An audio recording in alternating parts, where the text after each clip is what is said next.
couple of weeks back when Tapo reached out to me and asked if I wanted to review their travel router, I really just had one question. What is a travel router? As far as I was aware, your router was that box you plug into your modem and it gives your house Wi-Fi access. You set it up once and you forget about it for the next 3 years. But apparently this thing is a router you're meant to take with you. What does that look like? What are the use cases for that?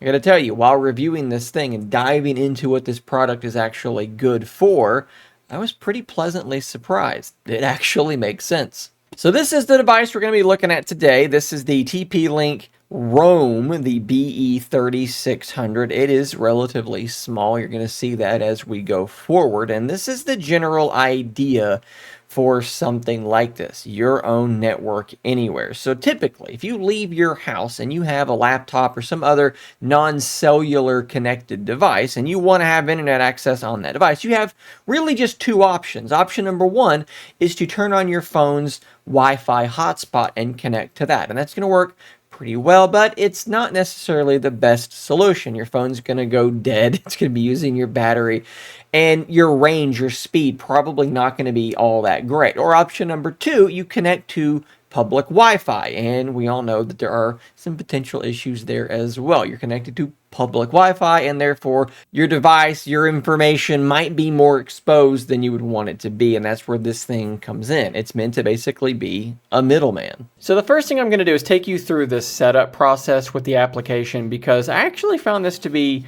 a little bit unintuitive in a few different ways. To power this thing, I'm just going to use this battery bank, but anything that is USB-C really doesn't take much power at all, and that's going to allow this thing to fire up and be functional. So then what you need to do is go to the Play Store or whatever app store you're using, and it's an application called Tether, and the icon is going to look like that little blue icon. Once you get signed into your TP-Link account, or maybe you have made your TP-Link account, it's going to go through this process to allow you to basically search for your device. This thing is powering up, so we should be able to find it here pretty quickly. There is a QR code, so enable the camera and scan. On the bottom of this thing, here is our QR code, and you can now see that it's basically triggering me to join the network that this thing is creating. So this is a spot where it got a little bit unintuitive for me, and I realized what was going on relatively quickly. So like I said, it's prompting you to connect to the Wi-Fi network that this router was creating. But the problem was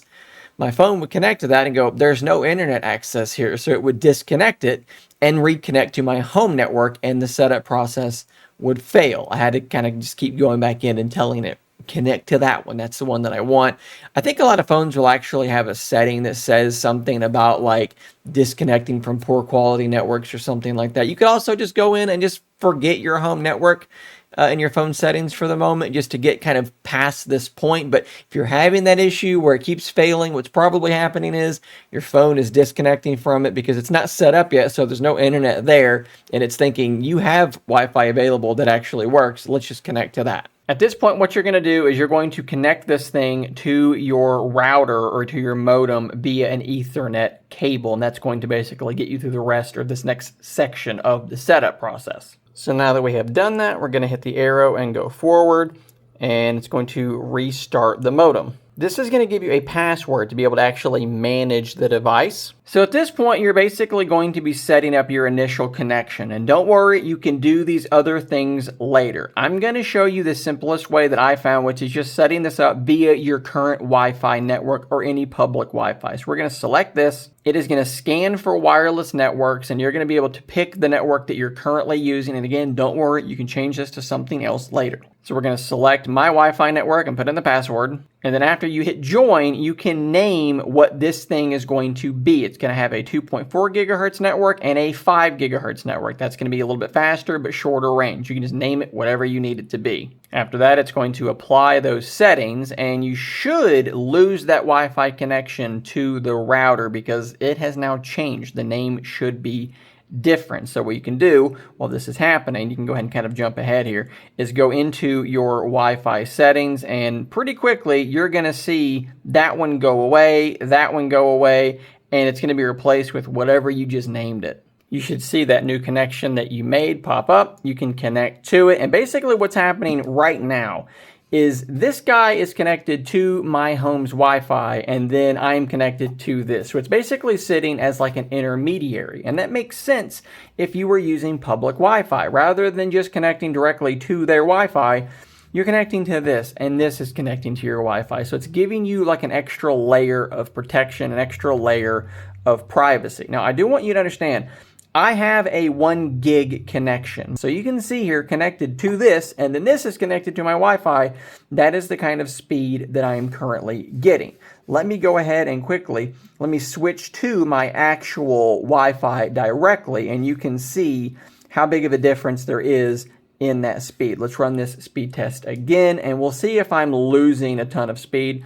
And I definitely am. This device does not have the fastest Wi-Fi in the world, but this is a good enough example. You're going to lose a little bit of that raw speed by using sort of an intermediary. But let's jump back into the Tether application, and we will explore what this app now does look like. This is something that kind of it does irritate me a little bit, is that it seems like every time you jump into this this application, it's like it has to like reconnect, which is a little bit frustrating, but whatever. Here we are. It says working well, and you can see your options here. Ethernet, hotspot, which is hotspot. Oh my goodness. Let's try that again. You can see what we have here. Ethernet, which is just plugging it directly into an Ethernet cable. Duh, there's a port on the back. Hotspot, which basically means I'm connected to another Wi-Fi network and passing that along. Then there is USB internet, which we're going to talk about more here in just a little bit. You're going to be taking your phone, which has a mobile connection, plugging it into this, and it's going to pass that hotspot along. It's going to pass your data connection from your phone along without using your phone's actual mobile hotspot feature. And importantly, while your phone is passing its data connection over that USB cable to the travel router is going to be passing some of the power it's getting from whatever's powering it back to your phone. So when you're using your mobile hotspot, one of the biggest problems is your phone is just going to be dying. We've all done this before at some point. With this setup, your phone's probably actually going to be charging while this is taking place. And of course, there are advantages with regard to the connection that's being outputted by the router. We're going to talk about that here in a minute. So what I want to do now is test the concept of taking this device's internet connection, its mobile data, and passing that along to another device. So depending on the device you're using, this might look different, but for Samsung devices, this is exactly what it's going to look like. You're going to plug your phone into this travel router. The travel router is plugged into some sort of power source. You're going to jump into your settings. You're going to come down here to connections, and then you're going to look for mobile hotspot and tethering, and you should see an option here for USB tethering. Once that's turned on, what's going to happen is, and it may take a second for things to kind of start happening, but once that's turned on, your phone's data connection is going to just pass straight through to that router, and then the router is going to send that out so that anybody that connects to that router with your password now has access to your phone's data connection. So right now I'm connected to the mobile hotspot of my phone, not the router, the actual built-in mobile hotspot. We're outside so that my signal is a little bit better for my mobile data, and we're going to see what kind of Wi-Fi speed we get from a range of about 30 yards away. Now, keep in mind, if my cellular speed is not super fast, which it might not be, it's not great in this area, it's not like the router is going to make my cellular speed better. But if the bottleneck is the transmission of my cellular speed, to say that 10 times fast, this number should go up. All right, so we're in the same spot. We're now connected to the router. The router is plugged into the phone. It's just passing the mobile data along. Are we going to be faster than 1.4? And yeah, the answer is absolutely. Significantly faster. And again, we're only about 30 yards away.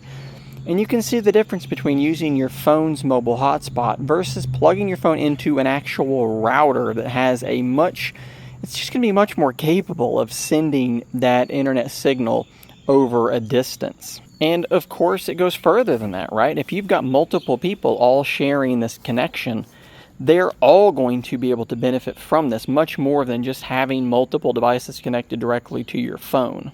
Let's take one last look at the app because there are some other things that are, I think, worth pointing out. So first off, you can actually integrate a VPN directly with this thing so that anything connecting to it is going to have that VPN working. Simple and flexible setup. And they support a handful of VPN providers, not all of them, but as you can see, a lot of the big ones are supported, and it's a very automated process. Down here at the bottom of the app, you can see this option that says USB drive. And the idea there is that you can put some files on a flash drive, plug the flash drive into the router, and then anyone connected to the router can access those files. That could potentially be pretty useful.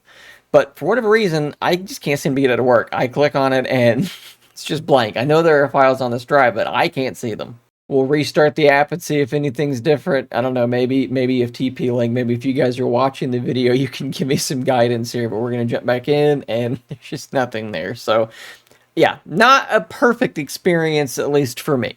You've also got parental controls as well. So you can set these, as you can see here, time limits and filter content and so forth for different people who are using this device. So it's a pretty feature-rich situation in this app, even if all of it maybe hasn't worked perfectly for me. So the Roam 7 is available on Amazon right now for $89. This looks like a flash sale that isn't there all the time. Regular price is $129. I will say I use this handy extension to see pricing history, and it looks like it's $89 a decent amount of the time, so that's something to definitely keep in mind. And at $89, I think for the right customer, this thing could absolutely make a lot of sense. For someone who is out and about a lot of the time and they want to make sure that their stuff is kept safe, their devices, their data is secure. Maybe they're used to using their mobile hotspot, but it's killing their battery, the speed, the range isn't great. I think that this thing is going to definitely improve that person's life. Pretty cool stuff. I do want to say thanks to TP-Link Tapo for sending the Roam 7 over for me to review. As with all of my review videos, no money has changed hands for the production of this video, and they are seeing the video at the exact same time as you guys are. I'm going to put an affiliate link in the description down below so that if you click that link and you make a purchase, I'm going to earn commission from that purchase. Guys, thanks for watching.